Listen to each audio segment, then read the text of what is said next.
Dengue চিকিৎসাত রক্ত ব্যবহারের সঠিক নির্দেশনা এবং সচেতনতা বৃদ্ধির লক্ষ্যে চট্টগ্রামত মাঝে অনুষ্ঠিত হয়ে বৈজ্ঞানিক সেমিনার।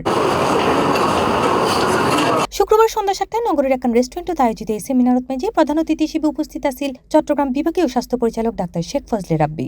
মে মাস থেকে সেপ্টেম্বর মাস বা অক্টোবর পর্যন্ত আমাদের ডেঙ্গুর একটা মৌসুম এবং ইতিমধ্যে সারা দেশের মতো চট্টগ্রামেও বৃষ্টিপাত শুরু হয়েছে এবং থেমে থেমে বৃষ্টি হচ্ছে এবং থেমে থেমে বৃষ্টি হলে যে পানি জমে যায়, এই জমা পানিতে আপনারা জানেন যে মশা লার্ভাগুলো এখানে জন্মতে হয় এবং এখান থেকে আমাদের ডেঙ্গুর প্রকোপটা শুরু হয়।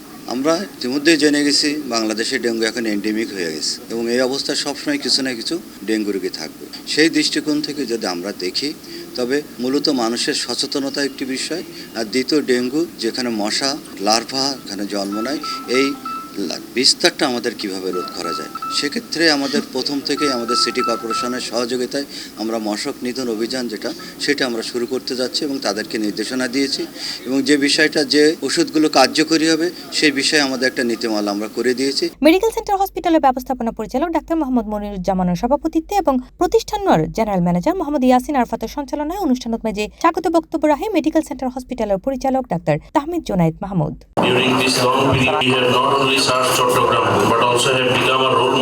সবসময় আসলে এই সচেতনামূলক অনুষ্ঠানগুলো বিভিন্ন পর্যায়ে, বিশেষ করে আমাদের ডাক্তারদেরকে নিয়ে আমরা অলওয়েজ সেমিনারে আছি। আমার আইসিইউ থেকে শুরু করে সিসিইউ থেকে শুরু করে যতগুলো ডিপার্টমেন্ট আছে কন্টিনিউয়াস আমাদের প্রোগ্রাম চলতে আছে। মানুষকে জানাতে হবে, জানতে হবে, সেই দৃষ্টিকোণ থেকে চেষ্টা করে যাচ্ছি যতটুকু পারি। এই সময় অনুষ্ঠানে বিশেষ অতিথি হিসেবে উপস্থিত আছেন civil surgeon doctor Mohammad Jahangir Alam, medical centre হসপিটালের প্রধান পরামর্শক anaesthesiologist professor doctor Masud Ahmed, প্রধান পরামর্শক এবং ক্রিটিক্যাল কেয়ার ও ইন্টারনাল মেডিসিনের প্রফেসর ডক্টর এএম রায়হানুদ্দিন। চট্টগ্রামের মধ্যে একদম পুরানো ক্লিনিক হইতে গেলে মেডিকেল সেন্টারে হন একবার প্রথম যাতে আমার বেসরকারি শুরু হই, medical centre is one of them. তো এই তুলনায় ধরেন আজ ৪৬ বছর পা করিয়ে নেয়, এখন ইনশাআল্লাহ সেন্টার অফ এক্সিলেন্স হই।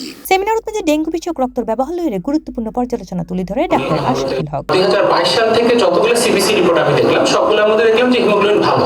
এই সময় অনুষ্ঠানে আরও উপস্থিত আছেন অপশন ফার্মা লিমিটেডের deputy sales manager Mohammad Ibrahim Khalil, doctor Mizanur Rahman Mizan, doctor Zebunnesa, doctor Safwan Mahmud, professor Hafizul Islam, Ratan Kumar Nath এবং মেডিকেল সেন্টার হাসপাতালের আয়োজনে অনুষ্ঠিত এই সেমিনারত মাঝে আরও অংশ লয় চিকিৎসক, স্বাস্থ্যসেবা কর্মী এবং সংশ্লিষ্ট ব্যক্তিবর্গ অকল। অনুষ্ঠানত মাঝে ডেঙ্গু চিকিৎসায় রক্ত ব্যবহারের যথাযথ নির্দেশনা, প্রয়োজনীয়তা এবং সচেতনতা লইয়ে বিস্তারিত আলোচনা করা হয়। একই দিন রক্ত বিষয়ক চিকিৎসা ব্যবস্থারে ত্বরান্বিত করে বেলায় সকাল 10টায় হসপিটাল ভবনত মেজে ব্লাড ব্যাংকের উদ্বোধন করা হয়। C plus TV, Chittagong.